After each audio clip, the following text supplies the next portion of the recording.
Hey everybody, Chris the Old Ass Retro Gamer here, and welcome to another episode of Top 3 Tuesday. Today I'm going to talk about my top 3 Resident Evil games. So scurry. I've been a fan of the Resident Evil series ever since the original game came out for the PlayStation 1. Ran out and picked it up because just the concept alone of a gory-ass horror game piqued my interest to the nth degree. You have no idea. I was just so into it because horror movies are one of my favorite genres of films. So of course, when a high-profile horror game comes out that promises to be gory and scary and all that, in 3D, which was a new thing back then, of course I'm going to jump on it as fast as possible. And yes, it did not disappoint. And I did everything I could at that video store I worked at the time to spread the word about it. And I've been a fan of Resident Evil and survival horror ever since. So here are my top 3 Resident Evil games.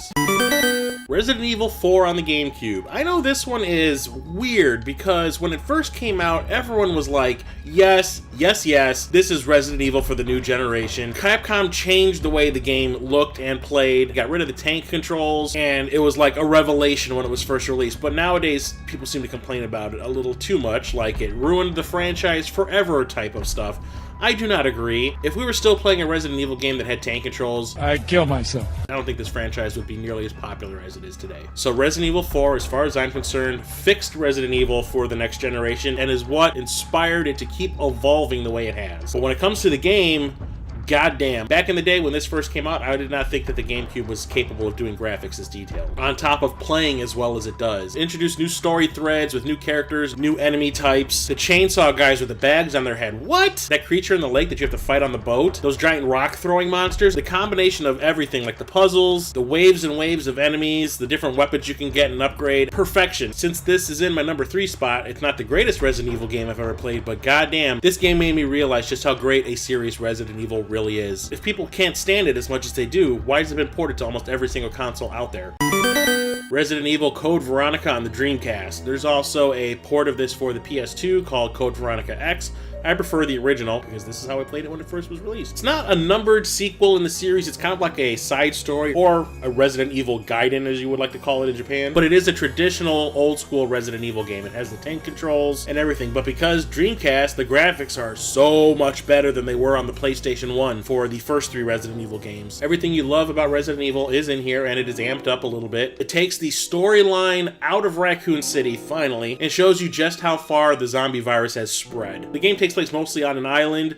You're playing as Claire Redfield and you're trying to find your brother Chris and doing your typical Resident Evil type things. Puzzles, fighting zombies, enemies, monsters, all that good stuff. Running out of ammunition constantly and coming across new characters that expand the Resident Evil universe, which is one of the reasons why I like Code Veronica so much, because it does so much with the property, moves it in new and different directions, and it kept me interested in the plot for the entire series. Kept it moving. So Resident Evil Code Veronica is my second favorite game in the series because, yes.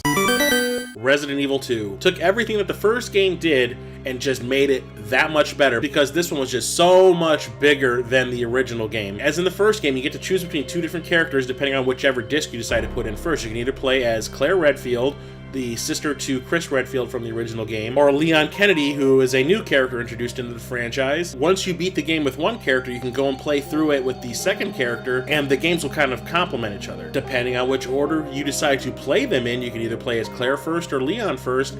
It affects the game and the story, which is really super interesting. So honestly, you have to play through the game 4 times in order to see all the different story variations and to get the complete ending. Clever puzzles, as usual, really cool enemies, some creep me the hell out, like the skinless zombies toward the end of the game. New characters are introduced, like Ada Wong, who was like a staple in the series from this point on, and just perfected what was already established in the first game to the point where like everyone was a Resident Evil fan after they played this. At least within my circle of friends, that's the way it worked. Like people who were kind of on the fence about Resident Evil and survival horror, once they played this, they were fully on board. This is the game in the series I've played the most. It is also the game in the series that I have the most copies of. You know, I got the Dreamcast version, I have the newly released remake on the PlayStation 4, 4. I even have it for the GameCom. Take that as you will. I definitely want to find a copy of the GameCube version. My favorite game in the series, hands down, no questions asked, Resident Evil 2. So there you have it, my top 3 Resident Evil games. This is another topic that is just ripe for response videos. Picks don't have to be limited just to the numbered sequels. Like you saw, I picked Code Veronica, which is not an official numbered game. There's the Survivor games, there's Raccoon City, there's the online multiplayer games, there's the on-rail shooters. There's tons of games in this series as well as spin-offs to choose from. So I can't wait to see whatever combinations people that decide to make response videos come up with. I'm super interested. I'm sure everybody would be interested in seeing them as well. So let's see some top 3 Resident Evil game response videos. I look forward to seeing them, and until next time, and the next Top 3 Tuesday video, I'm Chris, the old-ass retro gamer, signing off.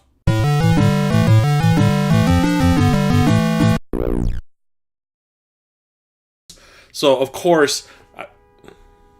Really?